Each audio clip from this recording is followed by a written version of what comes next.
तो मैं हूँ कमर चीमा और दोस्तों जैसे कि आप देख रहे हैं मेरे साथ मौजूद हैं साजिद तार साहब। तार साहब सबसे पहले तो आपके वक्त का बहुत शुक्रिया sir. My pleasure, Chima sir. Thank you so much.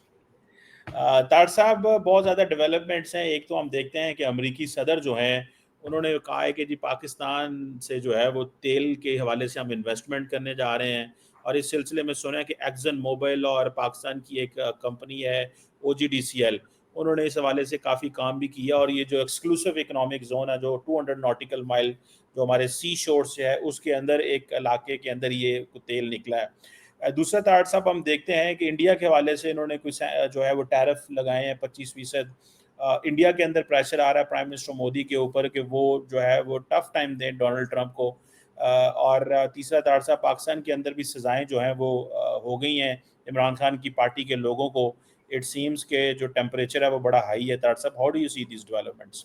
Cheema साहब, मैं खासकर डोनाल्ड ट्रंप साहब की ट्वीट से शुरू कर लेते हैं। आज उन्होंने फिर एक ट्वीट की है और जिसमें उन्होंने बिल्कुल रशिया और भारत की इकोनॉमी को डेड इकोनॉमीज कहा है।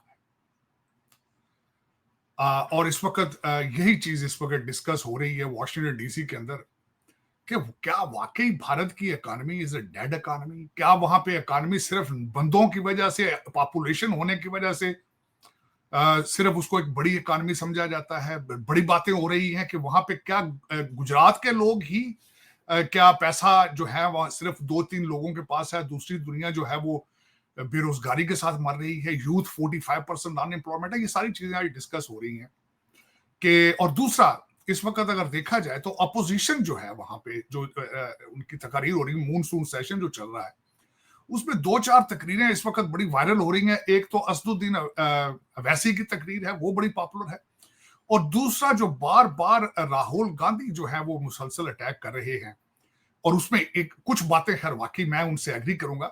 उन्होंने कहा कि सबसे बड़ा जो सेटबैक है भारत की फॉरेन पॉलिसी को, सबसे ज्यादा नुकसान जो पहुंचाया गया पिछले दिनों में वो ये है कि इनकी पॉलिसीज की वजह से पाकिस्तान और चाइना एक दूसरे के बहुत करीब आ चुके हैं।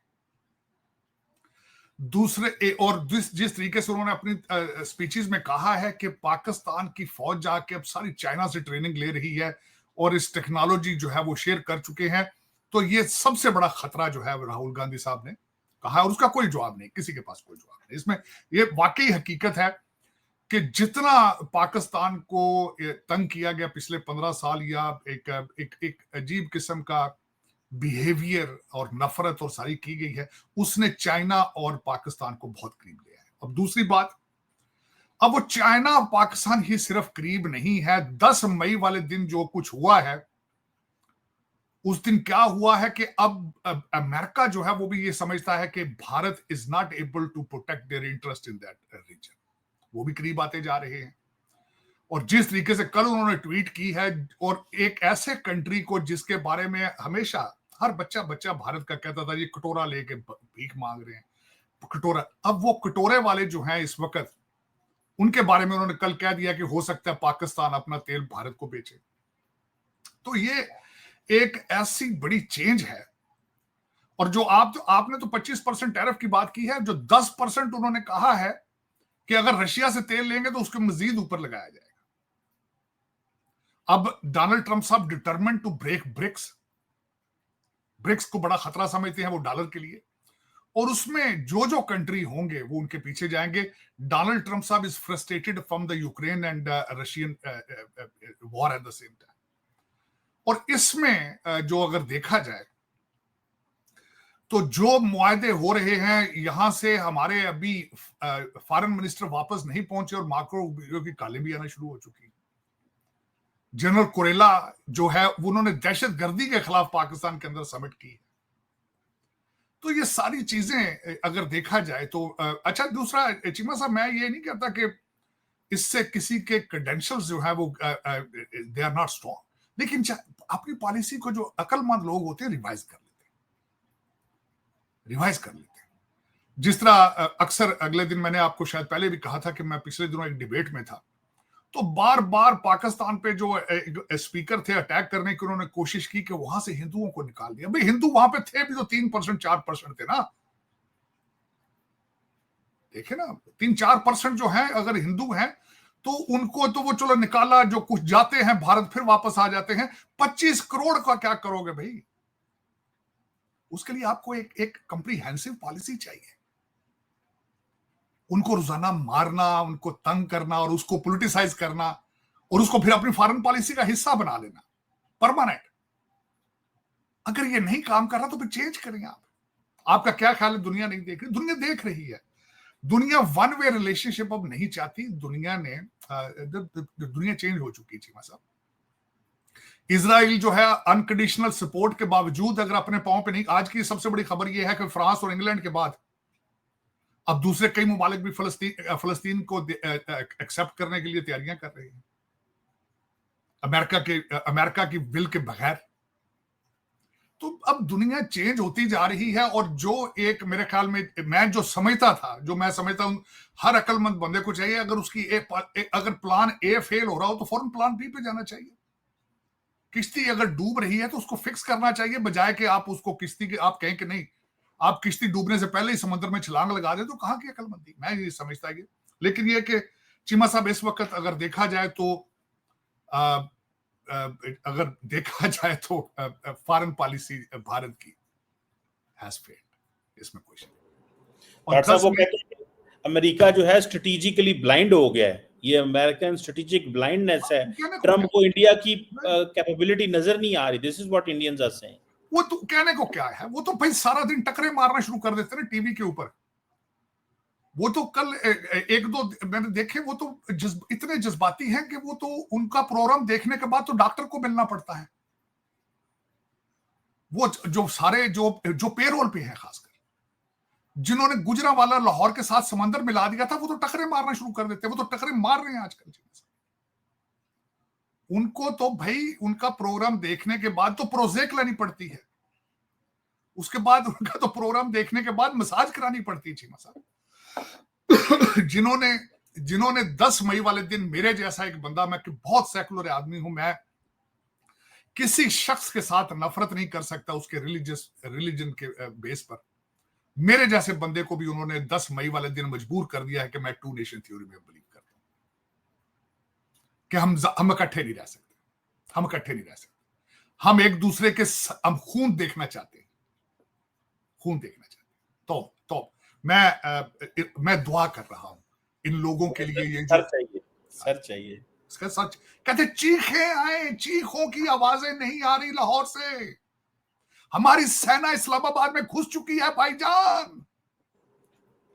आर्मी चीफ मुल्क छोड़ गए, आर्मी चीफ भाग चुके हैं, शहबाज शरीफ भाग चुका है, सारा वहां पे हमारी सेना घुस गई है, पर लोगों को पकड़ना शुरू कर दिया है, मस्जिदों को तबाह करना शुरू कर दिया है। चीमा साहब अभी भी शर्म नहीं आती। चले, लेकिन ये सोल्यूशन नहीं है। लेकिन मैं चीमा साहब उस दिन मैंने समझ गया हूं। मैंने बड़े बड़े अच्छे करीबी दोस्तों के रवैये तब्दील होते देखे हैं, जो मुझे बहुत खौफ आया, बहुत खौफ। मुझे 1947 याद आ गया, उस वक्त भी यही हुआ होगा, डेफिनेटली गारंटेड। जो लोग सदियों से एक दूसरे के साथ रहते थे, वो चंद मेरे जैसे शरीफ आदमी तो फिर अंदर कमरों में घुस के बैठ गए होंगे, बाहर ही नहीं निकलते होंगे दुख से। लेकिन दूसरे आवारा भूखे लोग थे, फिर उन्हें लूटा। चीमा साहब आज तक मैं समझता हूं, आज तक डिस्कशन हो रही है, त्यारे गिरे हैं कि नहीं गिरे, त्यारे गिरे हैं कि नहीं गिरे। और यार मारो गोली, त्यारे गिरे कि नहीं गिरे, आगे चलो यार, आगे चलो। दुनिया के अंदर देखो। कल राहुल गांधी साहब ने कहा यार मैं बड़ा हैरान हूं, एक मिनिस्टर साहब ने फरमाया, कहते हैं देखें हम टेस्ट जीत चुके हैं, ये ना देखें कि पेंसिलें कितनी टूटी। और यार इससे आगे चलो, त्यारे गिरे नहीं गिरे हो, इट डजंट मैटर। मैं हमेशा कहता हूं जंगों में से जीतता कोई नहीं है, सिर्फ जो मरते हैं उनकी माएं जंगे हारती हैं, चाहे वो हिंदू हो चाहे मुसलमान। लेकिन ये लोग इस काबिल नहीं है, सेंसिटिव नहीं इतने चीमा साहब।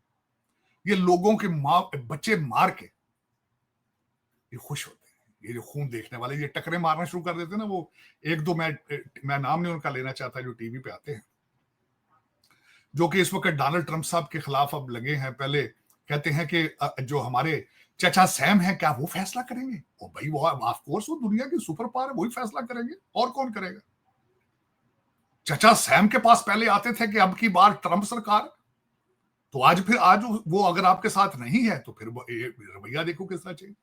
लेकिन ये इस वक्त अगर मैंने देखा है चीमा साहब, हालात ठीक नहीं, फ्यूचर जो है नजर जो मैं देख रहा हूं, देखे ना जी, पाकिस्तान हो सकता है ठीक है, आतंकवादी ये जी बड़े गलत लोग हैं, पाकिस्तान है, बांग्लादेश आपको छोड़ गया, नेपाल तो हिंदू कंट्री है, चाइना मुसलमान है, टर्की का बायकॉट करते हो, चाइना का बायकॉट क्यों नहीं करते हो भाई?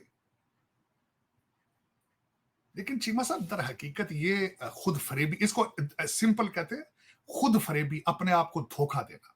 तो चले कोई नहीं, अब आप बात, और दूसरा एक हाइब्रिड सिस्टम, ये दुनिया को ये भी पता है हाइब्रिड सिस्टम है सारा, आप बात नहीं कर सकते। आप सबसे बड़ा मिसाल, इस 10 मई वाले वाक्य के ऊपर मैंने बहुत कुछ सीखा। पहले मैं सुनता था कि जो चैनल हुकूमत के खिलाफ बोलता है चैनल खरीद लिया जाता है, लेकिन करण थापड़ का क्या क्या कसूर था, उसको भी क्यों एफआईआर क्यों की उसके ऊपर? उसने बिलावल भुट्टो का इंटरव्यू किया, तो जो उसके साथ उन्होंने उसके बाद उसके साथ किया वो अंदाजा लगा। फिर चीमा साहब इतना लो चले जाना कि एक एक्टर जो है, एक आर्टिस्ट है, उसने एक पाकिस्तानी औरत के साथ काम किया है, उसकी मूवी बैन कर दी गई। कितना लो जाओगे आप, कितना लो जाओगे? चलो नए स्टैंडर्ड बनाए जा रहे हैं चीमा साहब, मजहबी बेस पे इतनी नफरत करना, लेकिन ये ना भूलना कि 25 करोड़ बैठे वहां पे, 25 करोड़ बैठे, उनको इस हद तक ना लेके जाओ कि वो वहीं पे वो एक नई मूवमेंट शुरू कर दे।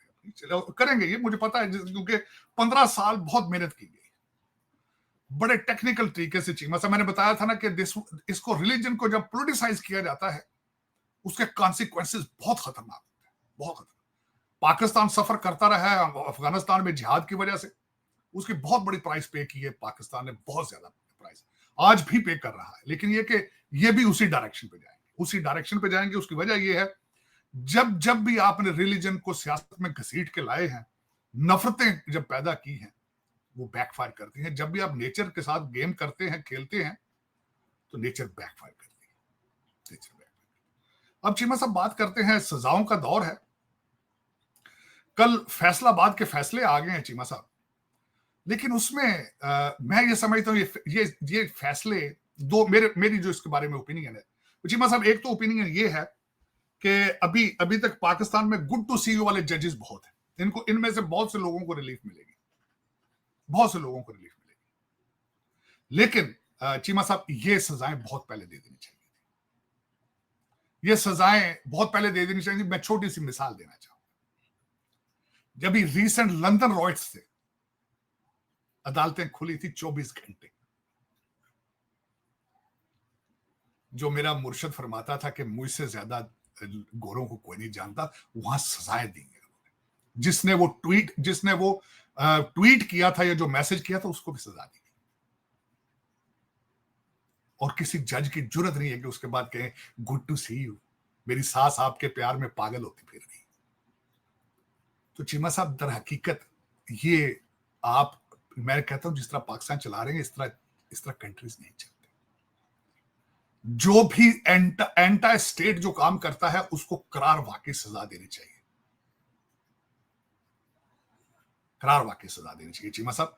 और अभी तक वो जज वहां घूम फिर रहे हैं जिन्होंने आपके कुछ ऐसे यूट्यूबर्स को ईसीएल के नाम से उनके निकाले थे, और इस वक्त वो आपके 5th जनरेशन वार की हदें पार कर चुके हैं, बाहर बैठे हैं, कुछ लंदन में है, कुछ अमेरिका में है। वो जज कहां है? उन जजों के उनकी अकाउंटेबिलिटी क्यों नहीं हो रही? जुडिशियल काउंसिल उनको क्यों नहीं बुला के उनको फारग करती कि तुमने ये 5th जनरेशन